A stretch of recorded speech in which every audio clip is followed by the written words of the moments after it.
Oh kon borong. Es tehmu cik oke ra? Masih. Ya kono didol goblok. Ngono.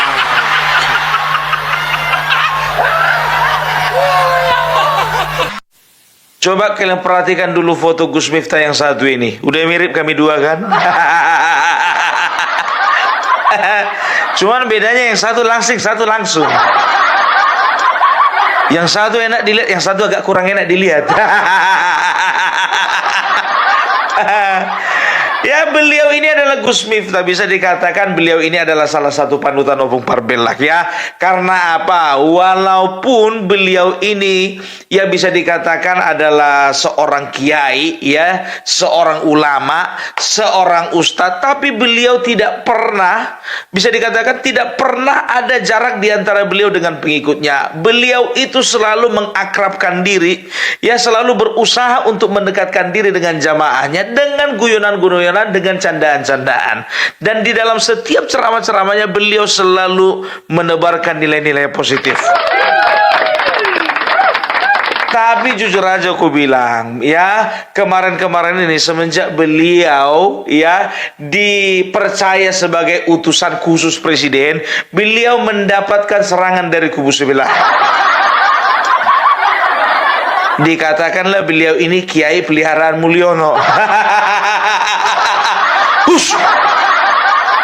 Kalian itu sembarangan, nggak boleh begitu. Yang namanya kiai, namanya ulama, namanya ustaz. Beliau ini adalah hamba-hamba Allah yang diridhoi oleh Allah, yang juga berjalan di jalannya Allah, yang juga mereka itu ya sama-sama bersama dengan politisi, dengan polisi, dengan TNI, dengan kita semua dalam rangka membangun bangsa ini. Kalau nggak ada ustadz, nggak ada kiai, nggak ada presiden, nggak ada apa namanya, nggak ada pendeta, nggak ada pastor, nggak ada pemuka-pemuka agama dari agama lain, tidak akan mungkin ini politisi-politisi dan juga polisi dan juga tentara dan juga semuanya kita bisa menjaga akhlak dengan baik. Ya, apalagi Kiai NU yang satu ini, jujur saja beliau ini dikenal ya bukan hanya disukai ceramah-ceramahnya itu oleh yang beragama Islam, tapi orang-orang yang di luar beragama Islam pun juga sangat suka dengan ceramah-ceramah beliau. Karena apa? Ceramahnya selalu meneduhkan, ya ceramahnya selalu memberikan nilai-nilai positif, kan begitu. Namun sayang sekali baru-baru ini beliau ini mungkin hilap kata, ya mungkin beliau ini terlalu kelewat bercandanya, ya. Ceritanya begini, jadi ada seorang penjual es teh, ya dia bawa es teh itu di atas kepalanya itu dia junjung ya, dia bakul ya, bukan dipikul sih di atas kepala itu ya. Kalau di tempat kami dijunjung namanya itu ya kan. Ada di situ teh manis, es teh dan juga ada air mineral di atasnya ya. Jadi waktu bapak penjual es teh ini berdiri ya, sontak Gus Miftah itu memberikan guyonan-guyonan ya. Jujur saja Gus, jujur saja, maaf, I'm sorry to say Gus, kalau ketika aku menonton video ini aku agak kecewa. Karena apa? Karena memang jujur saja dilihat dari umur bapak itu sudah sangat tua ya. Bapak itu bisa dikatakan dia mencari nafkah yang halal untuk anak dan istrinya. Jujur saya sebagai penggemarnya Gus ya, saya sangat kecewa, bahkan kecewa berat. Ternyata Opung Parbelak bukan satu-satunya orang yang kecewa dengan apa yang dilakukan Gus ya, tapi banyak netizen yang juga kecewa ya. Jadi netizen ini ada dua, terbelah dua. Yang pertama, mereka kecewa dengan tindakan Gus tapi tidak membenci Gus ya. Yang kedua, mereka kecewa dengan Gus tapi memanfaatkan kebencian mereka untuk melampiaskan kepada Gus. Serius, itulah yang tadi, biar tahu Gus, orang-orang yang benci Gus karena apa? Karena mereka menganggap Gus Miftah ini ternak Mulyono. Apa namanya? Kiai bayarannya Mulyono. Sorry. Jadi begitu. Jadi maaflah Gus Miftah ya. Kita sama-sama di barisan Bapak Jokowi. Kita ini sekarang sedang rajin-rajinnya kena sorot. Sedangkan aku aja kena sorot Gus. Apalagi Gus Miftah, seorang penceramah, seorang pendakwah yang harusnya memberikan nilai-nilai positif ya. Ya Gus sebetulnya harus sudah mulai bisa menjaga image lah ya. Dan juga jujur aja aku bilang ya, Gus Miftah ternyata beliau menyadari kesalahannya, dan dengan segala kerendahan hati beliau itu sudah menyatakan maaf dan sudah datang berkunjung ke rumah bapak penjual es tadi. Gitu dia ya. Tunggu, aku lagi batuk.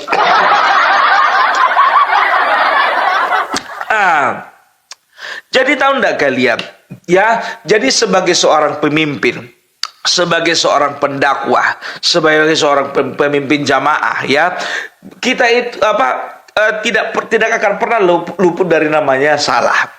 Ya, nggak akan pernah luput dari namanya hilaf. Karena apa? Manusia itu tempatnya hilaf, manusia itu tempatnya salah, manusia itu tempatnya dosa. Kan begitu ya. Kalau aku pribadi sih jujur saja ya, kalau kemarin itu sempat kecewa, dan aku sebetulnya nggak mau ya, aku nggak mau bikin panas dengan membuat video yang menyudutkan Gus Miftah, nggak mau ya. Dan orang tahu nggak kalian ya, aku kemarin live dan juga kemarin itu aku bikin konten, mereka selalu mencecar aku dengan pertanyaan, coba bikin dulu pandanganmu tentang Gus Miftah. Bikin dulu tanggapanmu tentang Gus Miftah. Sampai aku sendiri menghindari hal tersebut.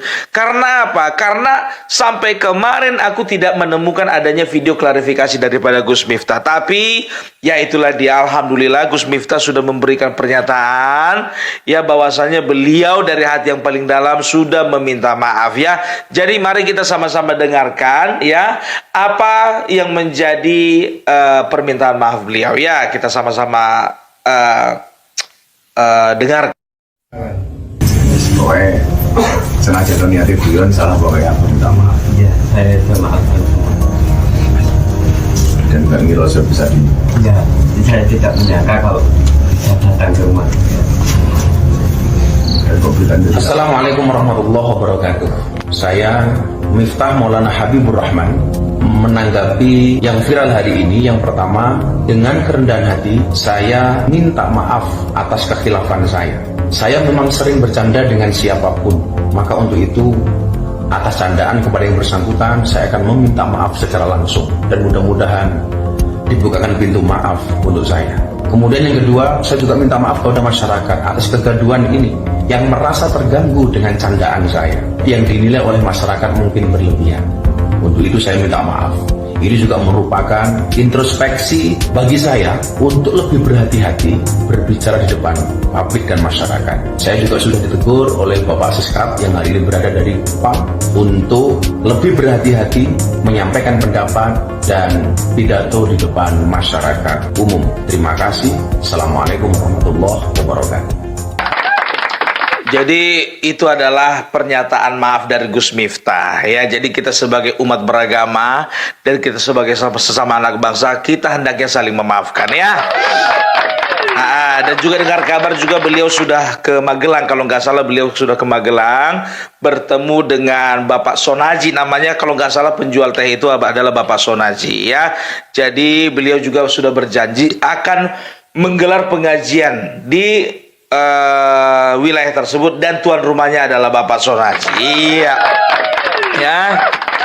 Jadi jujur saja aku bilang ya, situasi ini dimanfaatkan oleh para pembenci ya. Para pembenci ya, pembenci beliau, pembenci NU, pembenci Jokowi, pembenci Prabowo, pembenci Gibran untuk memperkeruh suasana. Tapi maaf ya, rakyat Indonesia adalah rakyat yang memaafkan. Iya, ya udah nggak ada saatnya lagi kita menyudutkan. Opung, kau itu keterlaluan ya, Opung, yang mentang-mentang dia satu barisan denganmu. Ku bilang sama kalian jujur itu, ku bilang kalau misalnya Anies Baswedan minta sama Bapak Prabowo, aku pun juga akan mendukung dia. Itu dia. Ya namanya manusia, tempatnya hilaf, tempatnya salah, tempatnya dosa. Kita itu bukan malaikat, apalagi malaikat bersayap. Itu loh, cuman bukannya bilang apa, aku udah cek beberapa video, banyak kali yang menyudutkan Gus Miftah, mengatakan bahwasanya inilah kiai kebanggaan kalian itu. Dibanding-bandingkanlah dia sama sinden. ada penyanyi kan begitu kan ya, waktu ada tukang jual ST itu waktu lagi di konser, itu berapa itu apanya esnya, tolonglah ini uangnya, bagi-bagilah di situ kan begitu ya. Kalau ku bilang sebetulnya Gus Miftah ini bukannya orang tipikal yang bisa dikatakan ya baru kali ini aja berhadapan dengan pedagang, enggak ya. Beliau ini bisa dikatakan ya kalau misalnya jumpa sama pedagang beliau juga akan beli dagangannya. Cuman waktu itu mungkin kebetulan tersorot kamera kan begitu, tersorot kamera, kebetulan juga bapak itu juga wajahnya sedang lesu ya, dagangannya juga belum laku, dibecanda-becandain. Jujur Opung Parbelak pun juga nggak terima. Nggak terima. Jujur kalau misalnya Opung Parbelak ada di situ, selesai acara mungkin aku akan ngomong sama Gus, tolonglah Gus itu tadi bikin kesalahan. Gus itu nggak bisa jaga perasaan orang ya, kan begitu. Cuman itu dia ya, banyak orang juga memberikan serangan kepada Gus Miftah dan juga memberikan serangan kepada kabinet Bapak Prabowo. Apa dibilang? Inilah yang ternyata orang pilihan Prabowo. Inilah orang yang dibangga-banggakan Prabowo. Tolong dulu, kalian kalau menanggapi masalah itu kontekstual, kan begitu. Sedangkan beliau pun mengatakan bahwasanya saya ditegur oleh sekretaris kabinet.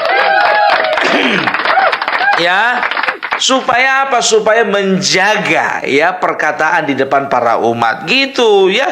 Jadi bisa dikatakan Bapak Prabowo tidak akan tinggal diam ketika ada anggotanya melakukan kesalahan. Ya, itu dia. Cepat-cepat kan langsung dia minta maaf. Makanya aku bilang jangan pernah, kalian kan suka kali kayak gitu, yang menang gubernur sana yang kalian salahkan Jokowi.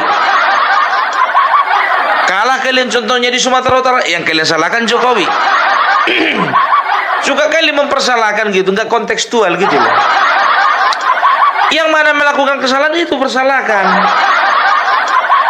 Ini tidak menjalar kemana-mana. Gitu loh, terserah kalian. Ya kalau kalian nggak suka sama Opung Parbelak, terserah kalian. Kalau kalian misalnya benci sama Opung Parbelak karena kalian menganggap Opung Parbelak sudah mengangkat masalah Gus Miftah ini, terserah kalian. Tapi aku mau bilang sama kalian ya, aku berusaha untuk independen. Aku udah berapa kali aku katakan, waktu kemarin itu Budi Ari melakukan kesalahan, aku komentari ya. Waktu itu Natalius Pigai aku katakan belum apa-apa, langsung minta uang banyak gitu, aku juga persalahkan. Begitu juga kemarin itu menteri yang menggunakan stempel kop surat Kementerian Desa, itu juga aku persalahkan. Kan begini juga ya kan? Ini juga aku persalahkan tindakannya ini supaya apa? Supaya menjadi koreksi ke depan. Gitu. Jadi salah besar kalau kalian bilang aku ini penjilatnya Jokowi. Bukan. Kita sesama anak bangsa, kita saling mengkritik, kita saling menjaga, kita saling membangun, kita saling memberikan masukan. Kenapa enggak gitu kan? Ya, tapi dengan cara-cara yang memang betul-betul elegan kan begitu, dengan baik, cara yang anggun, cara yang sopan gitu loh. Pung, apa pula kau bilang cara kau sopan? Kau aja mengetawa-ngetawai. Kalau mengetawa-ngetawai itu yang ku ketawa itu tingkah lakunya. Kayak mana gak aku ketawai, udah kalah pilkada, mau dimasukkan lagi Polri, disatukan sama ABRI. Atau Polri mau dibawa ke Mendagri. Itu baru aku ketawai. Ya, itu makanya aku bilang udah kalah ngotot pula, itu harus diketawai.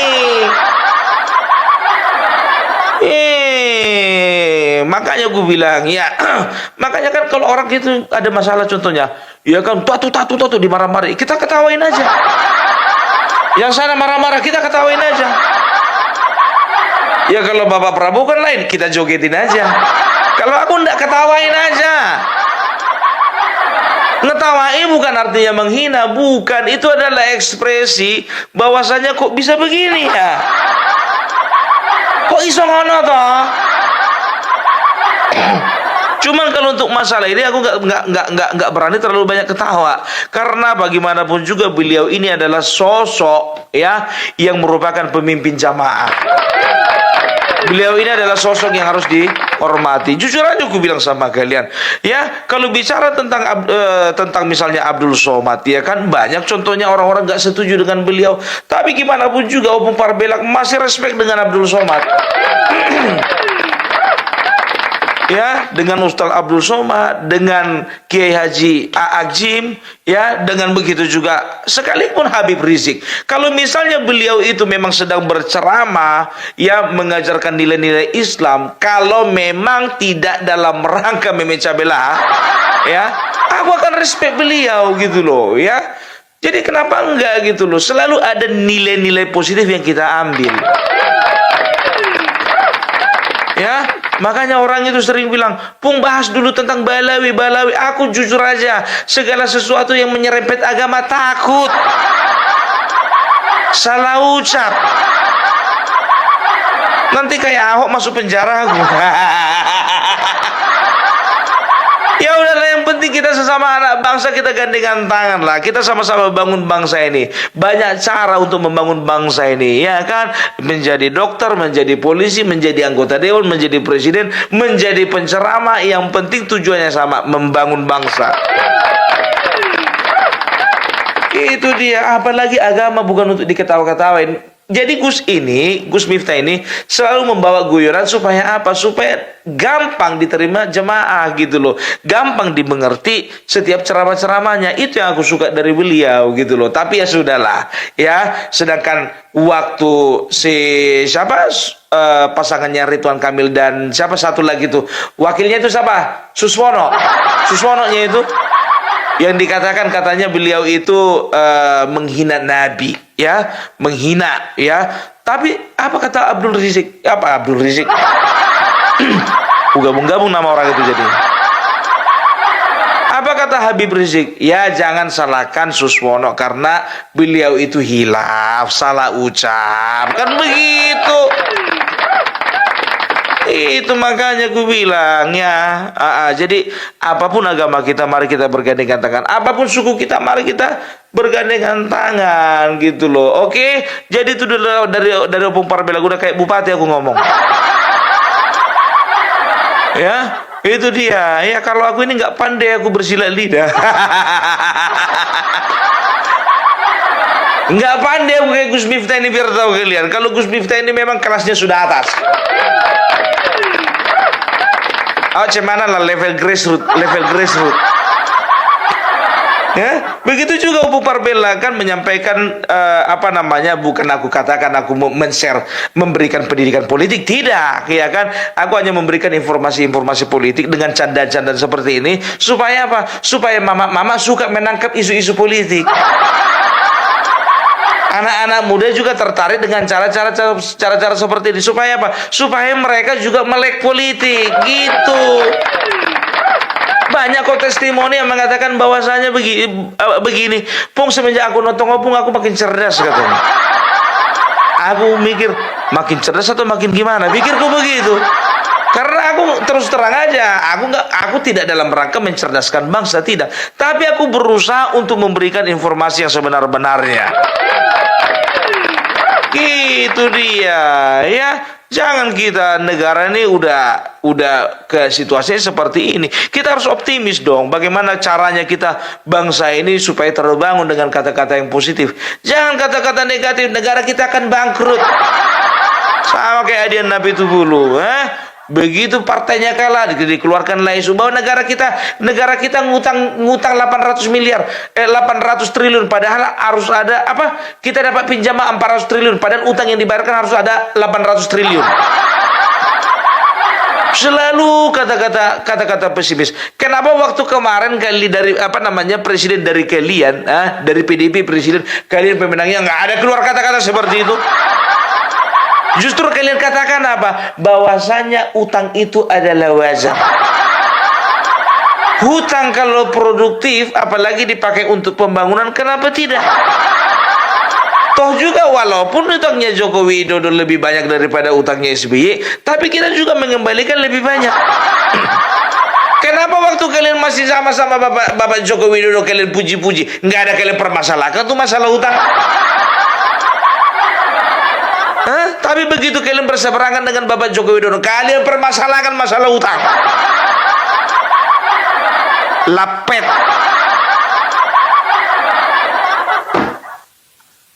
Kita ngomongin apa sih? Perasaan tidak kita tadi ngomongin Gus Miftah, kok ujung-ujungnya kayak dia Nabi Tubulu.